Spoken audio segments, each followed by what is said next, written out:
Salam, hər vaxtınız xeyir olsun. Fizikadan 18-ci blok sınağı ilə davam edirik.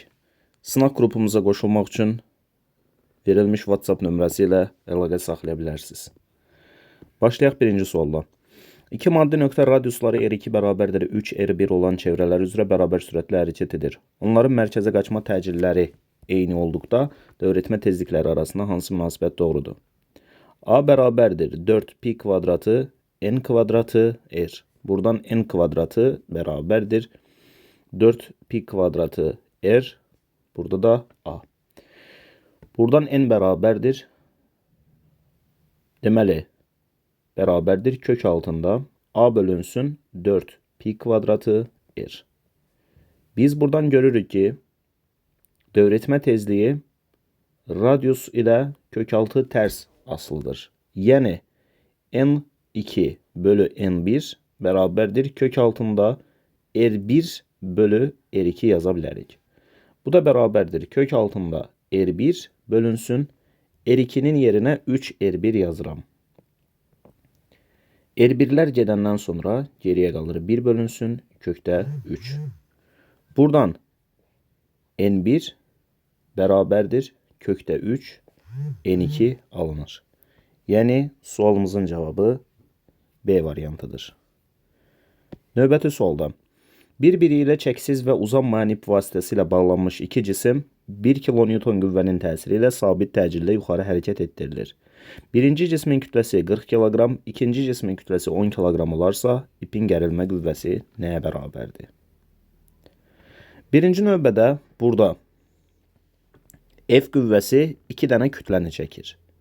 Yəni, F'ə uyğun olan iki kütlə var ki, bunlar da M1 və M2'dir. Fg, yəni gərilmə qüvvəsi isə bir dənə M2 kütləsini çəkir. Ona görə biz burada deyə bilərik, F gərilmə bir dənə M2'ni qaldırır. Buradan F nə qədərdir? 1 kN, yəni 1000 Newton. 1000 Newton uyğun gəlirsə M1 və M2'nin toplamına, yəni 50 kiloqrama, gərilmə qüvvəsi neçə kiloqrama uyğun gəlir? M2 kütləsi, yəni 10 kiloqrama uyğun gəlir. Buradan tənasüb qursaq, gərilmə qüvvəsi üçün yaza bilərik. 1000 vurulsun 10 bölünsün 50. O da bərabərdir 200 Newton. Deməli, ipin gərilmə qüvvəsi 200 Newtona bərabərdir. Sualımızın doğru cevabı Y variantıdır. Davam edirik 3-cü sualla. Yer səthindən şaquli yuxarı atılmış verilmiş kütləli cismin başlanğıc impulsunu 2 dəfə azaltdıqda, daha doğrusu artırdıqda uçuş müddəti necə dəyişər? T uçuş bərabərdir 2V0 bölünsün J. Yuxarında aşağında M-ə vursaq yaza bilərik 2P0 bölünsün MJ. Əgər başlanğıc impulsu 2 dəfə artırırıqsa, o zaman uçuş müddəti də 2 dəfə artmış olar. Yəni sualımızın doğru cevabı B variantıdır. 4-cü sualla davam edirik. Verilmiş yayın potensial enerjisinin yayı elastiki deformasiya etdirən qüvvədən asılılıq qrafiki hansıdır? Y potensial bərabərdir F'in kvadratı bölünsün 2K ifadəsinə əsasən görürük ki, potensial enerji qüvvə ilə kvadratik asılıdır. Kvadratik asıllıq qrafiki harda verilmişdir? C variantında verilmiştir. Növbəti sualda şəkildə göstərildiyi kimi F1, F2, F3, F4 qüvvələri tətbiq edilmiş çəksi nəzərə alınmayan çubuğun O nöqtəsinə nəzərən tarazlıq şərti hansıdır? Tarazlıq şərti bu şəkildə ifadə olunur ki, saat əqrəbi istiqamətində fırladan qüvvə momentlərinin cəmi, yəni F1'in momenti M1, üstə gəlir F4'ün momenti M4. Bunlar saat əqrəbinin əksinə fırladan, yəni F2 ilə F3'ün momentlərinin, yəni M2 və M3'ün cəminə bərabərdir. Bu da A variantında verilmişdir. 6-cı sualla davam edirik. Cismin iş görmə qabiliyyətini xarakterizə edən fiziki kəmiyyət enerji adlanır. Düzxətli hərəkət edən cismə sabit əvəzləyici qüvvə təsir edir. Bu qüvvənin işi mənfi olduqda onun kinetik enerjisinin zamandan asıllıq qrafiki hansıdır? Görülən iş əgər mənfidirsə, kinetik enerji azalır. Belə deyək. Görülən iş kinetik enerjinin dəyişməsinə bərabərdir. Doğrudurmu? Yəni YK çıxılsın YK sıfıra bərabərdir. Buradan biz məsələn YK-nı tapsaq, yaza bilərik. YK bərabərdir A üstəgəl YK 0. Düzdürmü? Amma burada görülən işin mənfi olduğunu deyir. Yəni bu mənfidir. O zaman belə bir şey alırıq. YK bərabərdir YK 0 üstəgəl A yox, çıxılsın A. Buradan YK bərabərdir YK 0 çıxılsın. A-nın yerinə də F S yaza bilərəm. Çünki sabit əvəzləyici qüvvə təsir edir. İndi məsələn, S-in yerinə mən nə yaza bilərəm? Yazıram YK bərabərdir YK 0 çıxılsın F vurulsun. S-in yerinə mən yaza bilərəm. Əgər sabit əvəzləyici qüvvənin işi mənfidirsə, o zaman bu cisim yavaşayan hərəkət edir. Yəni S-in yerinə mən yaza bilərəm V0T çıxılsın AT kvadratı bölünsün 2. Yəni biz buradan deyə bilərik ki, zaman keçdikcə cismin kinetik enerjisi azalır və sualın cevabı da C variantı olur. 8-də harmonik rəqs edən riyazi rəqqasın AB və BC hissələrində hərəkətinə uyğun bəndləri Euler-Venn diaqramında müəyyən edin. A-dan B-yə gələndə görürük ki, tarazlıq vəziyyətinə doğru gəlir və nəticədə yerə nəzərən hündürlüyü azalır. Yəni əvvəlcə belə bir hündürlüyü varsa, sonra bu şəkildə bir hündürlüyü olur, yəni hündürlük azalır. Hündürlük azaldığı üçün cismin yerə nəzərən potensial enerjisi azalmış olur. Amma B-dən C-yə gedəndə yerdən hündürlüyə qalxdığı üçün potensial enerjisi artır. Cisim istəyir A-dan B-yə getsin, istəyir B-dən C-yə getsin. Bu hərəkətdə, yəni bu rəqslərdə əvəzləyici qüvvə həmişə tarazlıq vəziyyətinə doğru yönəlir. Təsir edən əvəzləyici qüvvənin modulunun artması üçün cismin təcili artmalıdır. Təcil də maksimal olaraq A və C nöqtələrində ən böyükdür. B-dən C-yə doğru gedəndə təcil artır. Təcil artdığı üçün əvəzləyici qüvvənin modulu da artır. Deməli, sualın cavabı oldu 2, 1, 4, 3. Yəni A variantı. 9-cu sualla davam edirik. Verilmiş kütləli ideal qazın təzyiqinin sıxlığından asıllıq diaqramı verilmişdir. Diaqramda göstərilən nöqtələrə uyğun temperaturlar və həcmlər arasında hansı münasibət doğrudur? Birinci növbədə biz belə bir şey düşünək gəlin. P bərabərdir rho RT bölünsün M. Doğrudurmu? Biz buradan T-ni tapaq. T bərabərdir rho R. Məxrəcdə yazılsın, PM yazılsın kəsirin surətində. Deməli, biz burada görürük ki, P bölü rho nisbəti ilə mütənasibdir. Deməli, temperatur mütənasibdir P bölü rho ilə. Burada 1 və 2 nöqtələri eyni düz xətt üzərində yerləşdikləri üçün bunların temperaturları bərabərdir. T1 ilə T2 bir-birinə bərabərdir. İndi belə 2 dənə düz xətt çəksək, bunlardan biri bu şəkildə, biri bu şəkildə. Harda bucaq daha böyükdür? Bucaq görürük ki, 1 və 2 üçün daha böyükdür. Amma 3-ün yaratdığı bucaq daha kiçikdir. Bucaq daha kiçik olduğu üçün 3 nöqtəsində temperatur daha kiçikdir. Yəni T1 ilə T2 bir-birinə bərabərdir, amma bunlar T3-dən böyükdürlər. Həcmləri müqayisə etmək üçün isə V bərabərdir M bölünsün rho ifadəsindən istifadə edə bilərik. Kütlələr zaten sabitdir. Həcmin böyük olması üçün sıxlığın kiçik olması lazımdır. İndi baxırıq. 2 və 3 nöqtələrində sıxlıqlar bərabərdir. Doğrudurmu? Eynidir də sıxlıqlar. O zaman 2 və 3-də həcmlər bir-birinə bərabərdir. Bir nöqtəsində sıxlıq daha kiçik olduğu üçün bir nöqtəsində həcm daha böyükdür. Deməli, sualımızın cavabı oldu B variantı. Davam edirik 10-cu sualla. Temperaturu 10 dərəcə Celsius olan 20 kiloqram su ilə 80 dərəcə Celsius temperaturlu 80 kiloqram su qarışdırıldıqda alınan qarışığın qərarlaşmış temperaturunu hesablayın. Teta bərabərdir M1 T1 üstəgəl M2 T2 bölünsün bunların kütlələrinin toplamı, yəni M1 üstəgəl M2. Buradan teta bərabərdir. M1 T1, yəni 20 vur 10. Üstəgəl 80 vur 80. Bölünsün kütlələrin toplamı, yəni 20 üstəgəl 80. Bu da bərabərdir.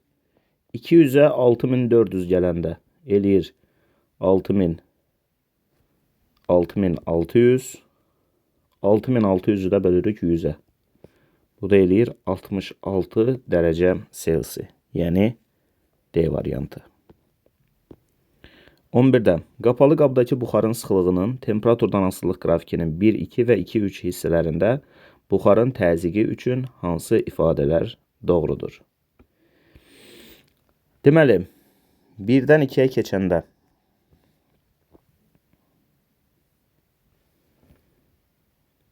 buxarın sıxlığının temperaturdan asılılığı verilib. Belə bir şey yaza bilərik. P bərabərdir Rho R T bölünsün M. 1-dən 2-yə keçəndə görürük ki, Rho sabitdir. Amma 1-dən 2-yə keçəndə temperatur azalır. Temperatur azalırsa o zaman təzyiq də azalır. Deməli 1-2 hissəsində təzyiq azalır. 2-3 hissəsində görürük ki, burada sıxlıq da azalır. Temperatur da azalır. Bax 2-dən 3-ə keçəndə hər ikisinin azaldığını görürük. Sıxlıq da azalırsa, temperatur da azalırsa aydın məsələdir ki, təzyiq yenə azalmalıdır. Deməli, həm 1-2, həm də 2-3 hissələrində buxarın təzyiqi azalır. 12-ci sualda.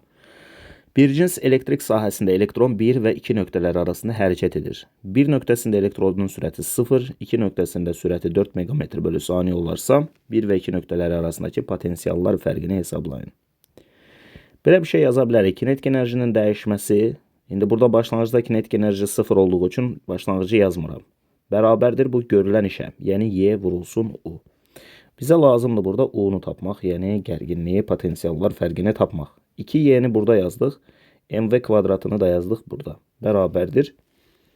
Kütlənin qiyməti, yəni elektronun kütləsi 9,1, 10 üstü -31. Elektronun sürəti 4 megametr/saniyə. Bu 4 vurulsun 10 üstü 6 deməkdir. Kvadrat olduğu üçün bunu yaza bilərəm. 4 10 üstü 6'nın kvadratı, yəni 16 10 üstü 12. Bölünsün 2Y. Yəni elektronun yükü 1,6 10 üstü -19. Bunu da yaza bilərəm. 16 vurulsun 10 üstü -20 şəklində. Bərabərdir. 16 ilə 16'nı apardıq. Aha. 10 üstü -31'in üzərinə 10 üstü. 10 üstü -31'i 10 üstü 12'ye vuranda eləyir 10 üstü -19. 10 üstü -19 ilə 10 üstü -20'ni aparanda yuxarıda bir dənə 10 qalır. Yəni bunların hamısını apardığımız zaman yuxarıda qalır 10. 9,1'i vururuq 10'a və bölürük 2'ye.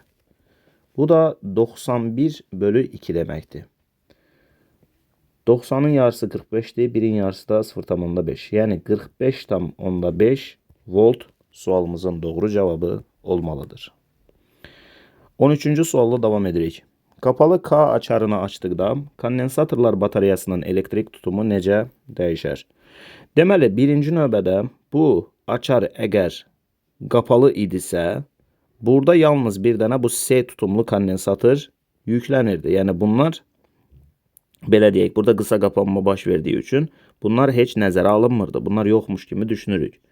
Yəni əvvəlcə qapalı vəziyyətdə olduqda S ümumi S-yə bərabərdir. İndi isə açarı açırıq. Açarı açdığımız zaman artıq bu kondensator var və bu ikisi də bir-birinə paralel şəkildə birləşib bunlar da nəzərə alınır. Artıq sanki bu hissə yoxmuş kimi düşünürük. Yəni açar açıldığı üçün o hissə yoxdur. Deməli, indi açıq vəziyyətdə ümumi tutumu necə tapaq? Bir dənə S var burada. Tamam. Bu S ilə bu S də bir-birinə paralel birləşiblər. O zaman burada 2 S var. İndi ümumi tutumu tapmaq üçün yazıram. S vurulsun 2S bölünsün S üstəgəl 2S. S üstəgəl 2S. Bu da bərabərdir 3'də 2S. Kapalı vəziyyətdə S idi. Açıq vəziyyətdə deməli nə oldu? 3'də 2S oldu. Necə dəyişdi? Bunu bilmək üçün bölürük. S'yi bölürəm 3'də 2S'yə. S'lər getdi. 3 yuxarı qalxdı. 3 bölü 2. Bu da bərabərdir 1,5. Deməli 1,5 dəfə azaldı. Sualımızın cavabı da oldu C variantı. 14'də 2 eyni müqavimətli naqili dövrəyə paralel birləşdirdikdə T müddəti ərzində müəyyən qədər istilik miqdarı ayrılmışdır. Həmin naqilləri dövrəyə ardıcıl birləşdirsək, nə qədər müddətə əvvəlki qədər istilik miqdarı ayrılar.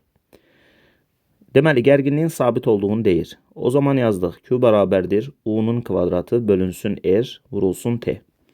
Biz buradan T müddətini tapacağıqsa, T bərabərdir yaza bilərik. U'nun kvadratı burada Q və R də kəsirin surətində. Bax, bu düsturdan istifadə edib nəticəyə çatacağıq.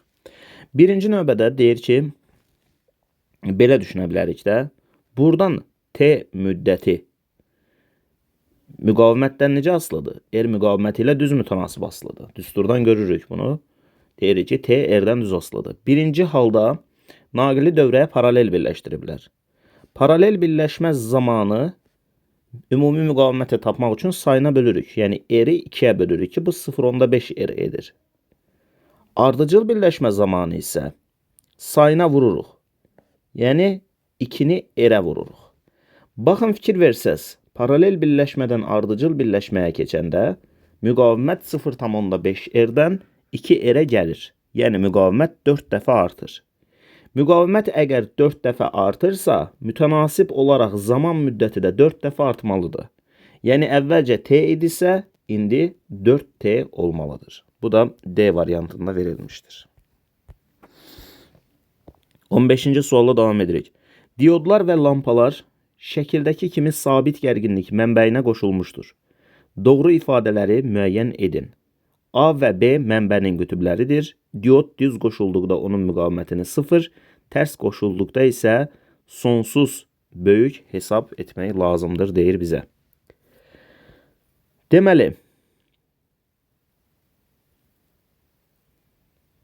birinci variantda deyir ki, A müsbət B mənfi qoşularsa, A müsbət olarsa, B mənfi olarsa, bu şəkildə cərəyan gələr, buradan keçər, bu lampa işıqlanar, sonra da bu lampa işıqlanar və dövrə tamamlanar. Bu diod tərsinə olduğu üçün buradakı lampa işıqlanmaz. Deməli, A müsbət B mənfi olarsa, L1 və L3 lampaları yanar. L2 lampası isə yanmaz. Yəni, burada ikinci variantımız doğrudur. Sonra, tərsinə olarsa, yəni A mənfi olarsa, B müsbət olarsa, o zaman müsbətdən başlayar, mənfiyə doğru gedər, amma düz dioddan keçməlidir. Bax, bu şəkildə olanda keçməlidir. Bu vəziyyətdə işıqlanar. Amma yuxarıdakı dioddan keçməz, çünki o görürsünüz ki, tərs keçiddir. Bu mümkün deyil. Deməli, A mənfi B müsbət olarsa, L2 və L3 yanar, L1 isə yanmaz. Ona görə də sualımızın doğru cavabı 2 və 4 olmalıdır. 16-cı sualda cərəyanlı 3 düz naqildən hansıları bir-birini cəzb edir? I1 cərəyanı və I2 cərəyanı eyni istiqamətdədir. Ona görə də birinci və ikinci naqillər bir-birini cəzb edərlər. 17-ci sualla davam edirik. Bir cins maqnit sahəsində induksiya xətlərinə perpendikulyar istiqamətdə irəliləmə hərəkət edən naqilin uclarında yaranan induksiya elektrik hərəkət qüvvəsinin zamandan asılılıq qrafiki hansı qrafiki verilmişdir? Naqil necə hərəkət edir? Epsilon bərabərdir BLV ifadəsinə əsasən deyirik ki, induksiya elektrik hərəkət qüvvəsi naqilin sürəti ilə mütənasibdir. Və elektrik hərəkət qüvvəsinin qrafiki hansı formadadırsa, sürət qrafiki də həmən formada olmalıdır. Sürətin zamandan asıllıq qrafiki də həmən formada olmalıdır. Bu hansı hərəkətdir? Düzxətli bərabər yeyinləşən hərəkətdir. Ona görə də sualımızın cavabı bərabər yeyinləşən olmalıdır.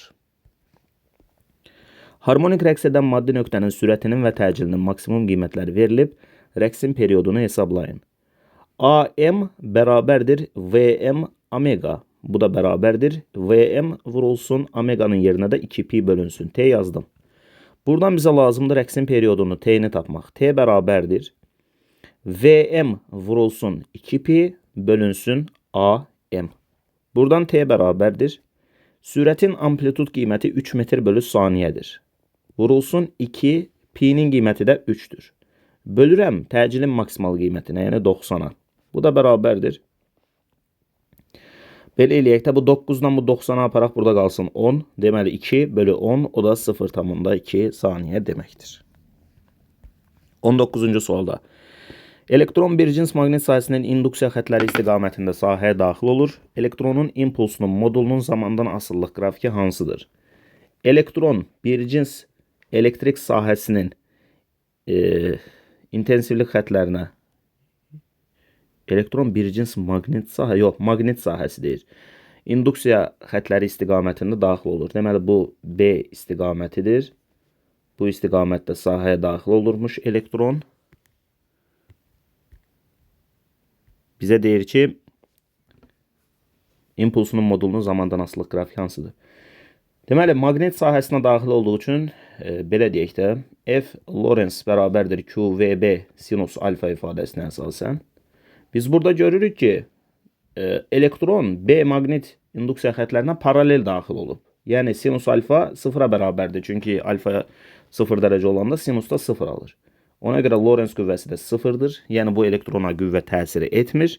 Qüvvə təsir etmədiyi üçün o düz xətli bərabər sürətli hərəkət edər. Nəticədə impulsu da dəyişməz. Sabit qüvvənin təsiri ilə verilmiş materialdan hazırlanmış məftilin radiusu 2 dəfə artırılarsa, onda yaranan mexaniki gərginlik necə dəyişər? Sigma bərabərdir F bölünsün S. Bu da bərabərdir F bölünsün pi R kvadratı. Məsələnin şərtində deyir ki, radiusunu 2 dəfə artırın. 2 dəfə artırılarsa, mexaniki gərginlik 2'nin kvadratı, yəni 4 dəfə azalar. Nəticədə sualın cavabı D variantı olar. Hansı cihazların vasitəsilə elektrik cərəyanının gücünü hesablamaq olar? Elektrik cərəyanının gücünü hesablamaq üçün P bərabərdir I vurulsun U düsturuna əsasən ampermetr və voltmetr lazımdır. Cərəyan şiddətini ampermetr, gərginliyi isə voltmetr ölçür. Ona görə sualın cavabı 1 və 4'dür. Yükü müsbət 5Y olan cisimdə elektronların sayı dəyişir və bundan sonra cismin yükü müsbət 9Y olur. Bu zaman elektronların sayı 4 vahid azalır, 4 ədəd azalır. Niyə? Çünki elektron mənfi yüklüdür. Mənfi yükü itirdikcə, cisim mənfi yükünü itirdikcə daha da müsbət yükü çoxalır. Yəni yükü müsbət 5Y'dirsə, 4 dənə elektronu itirsə, artıq yükü müsbət 9Y olacaq. Mayeyə daxil edilmiş kapiller borunun radiusunu 3 dəfə kiçik olan eyni materialdan hazırlanmış boru ilə əvəz etdikdə, boruda mayenin qalxma hündürlüyü 6 mm artır. Birinci borudakı maye sütununun hündürlüyünün qiymətini millimetrlə hesablayın. H bərabərdir 2 sigma bölünsün rho r ifadəsindən istifadə edirik. Məsələnin şərtində deyir ki, radiusu 3 dəfə kiçik olan. Radiusu 3 dəfə kiçik olsa, hündürlük 3 dəfə artar. Deməli, hündürlük 3 dəfə artdı, oldu 3H. Başlanğıcda H idisə 3 dəfə artıb 3H oldu. Və eyni zamanda bizə hündürlüyün 6 mm artacağını deyir. Yəni yaza bilərəm H üstəgəl 6. Buradan 3H-dan bir dənə H-ı çıxsam qalar 2H bərabərdir 6 və biz buradan H-ı tapsaq H bərabərdir 6 bölü 2. Yəni 3 mm olacaqdır. Sualın cavabı D variantıdır. 24-cü sualda. Hansı ifadələr doğrudur? Müsbət yüklü damcı kondensatorun lövhələri arasında tarazlıqda olarsa. Tarazlıqda olarsa, deməli, birinci növbədə buna aşağı doğru ağırlıq qüvvəsi təsir edir. O zaman yuxarı doğru da QY qüvvəsi təsir etməlidir. Yəni müsbət yükü yuxarı doğru qüvvə çəkməlidir. Ona görə də kondensatorun yuxarı lövhəsi mənfi, aşağı lövhəsi isə bütövlükdə müsbət olmalıdır. Deməli, kondensatorun yuxarı lövhəsi mənfi yükə malikdir. Və bir də damcıya kondensatorun elektrik sahəsinin tərəfindən təsir edən qüvvənin modulu ağırlıq qüvvəsinin moduluna bərabər olmalıdır. Deməli, sualımızın doğru cavabı 4 və 5'dir. O da A variantında verilmişdir. 25-ci sualda. induktivliyi 0,25 Henry olan sarğacın maqnit sahəsinin enerjisi 2 joule olarsa, sarğacdakı cərəyan şiddətini hesablayın. V bərabərdir Li kvadratı bölünsün 2 ifadəsinə əsasən i-ni tapırıq. I bərabərdir kökdə 2V bölünsün L. Bu da bərabərdir kökdə 2 vurulsun 2 bölünsün 0,25. Bu da bərabərdir kökdə 4 bölünsün 0,25. Bu da bərabərdir kök altında 16, kökdə 16'dan da çıxır 4 amper. Yəni sualımızın cavabı oldu B variantı. Xətti böyütməsi 0,5 olan toplayıcı linzadan cismə qədər olan məsafə linzanın fokus məsafəsindən neçə dəfə böyükdür? Gamma bərabərdir. Deməli F bölünsün D. Bu da bərabərdir 0,5. Deyir ki, toplayıcı linzadan cismə qədər olan məsafə. Yəni deyir ki, cisim məsafəsi fokus məsafəsindən neçə dəfə böyükdür. Yəni cisim məsafəsi ilə fokus məsafəsini müqayisə edəcəyik. İndi biz nə yaza bilərik? Buradan gamma bərabərdir F bölü D yazdım. Tamam. Biz buradan F bərabərdir 0,5 D yaza bilərik və yaxud da D bərabərdir belə yaza bilərik də D bərabərdir F bölünsün 0,5. Buradan sonra biz fokus məsafəsini tapa bilərikmi?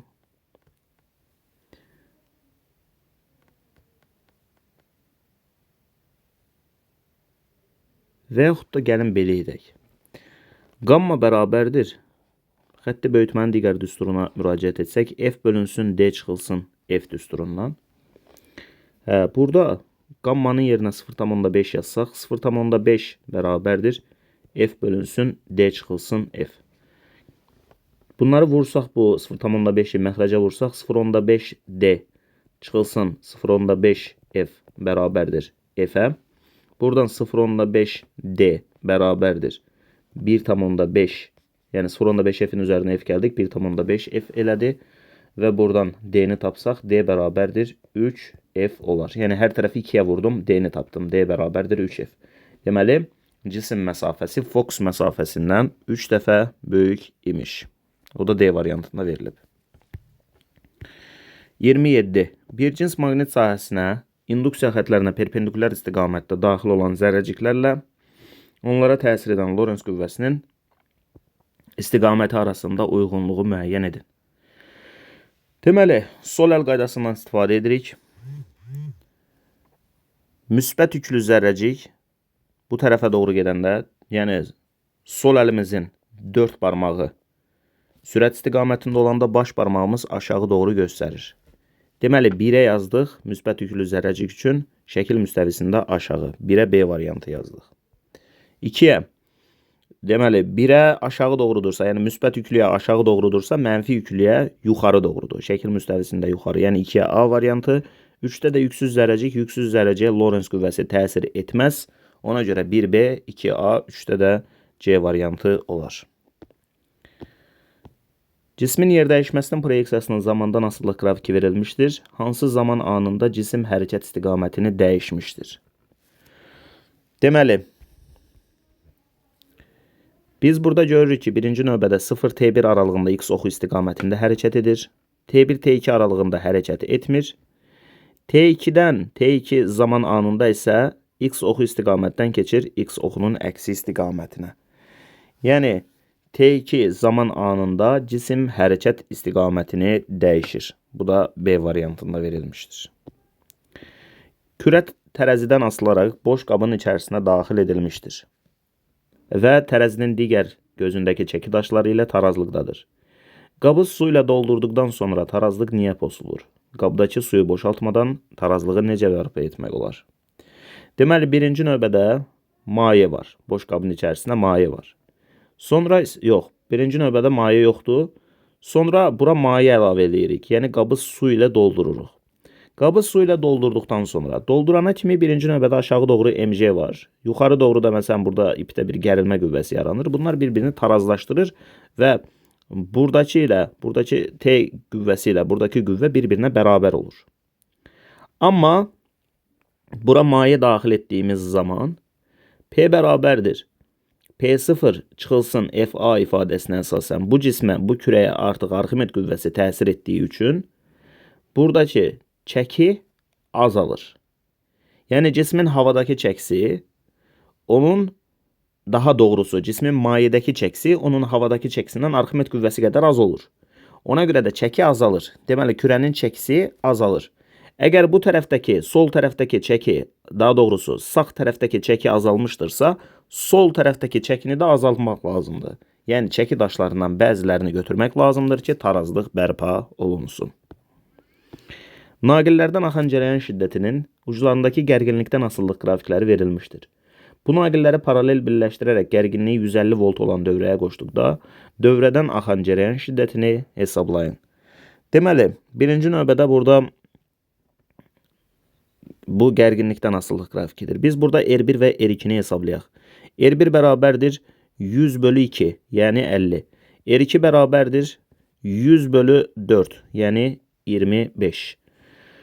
Ümumi müqaviməti hesablasaq yaza bilərik. 50 vurulsun 25, bölünsün 50 üstəgəl 25.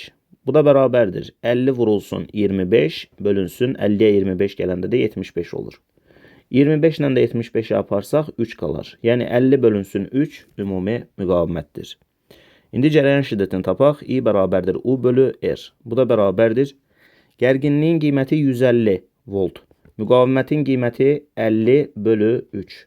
Bu da bərabərdir. 150 ilə 50-ni apardıq. 3 qaldı. Buradakı 3 də kəsrin surətinə çıxdı. Yəni oldu 3 vurulsun 3. O da bərabərdir 9 amper. Deməli, sualımızın cavabı 9 amperdir. O da D variantında verilmiştir. Beləliklə, bu videonun da sonuna gəldik. İzlədiyiniz üçün təşəkkür edirəm. Növbəti videolarda görüşənədək özünüzə yaxşı baxın. Sağ olun, salamat qalın.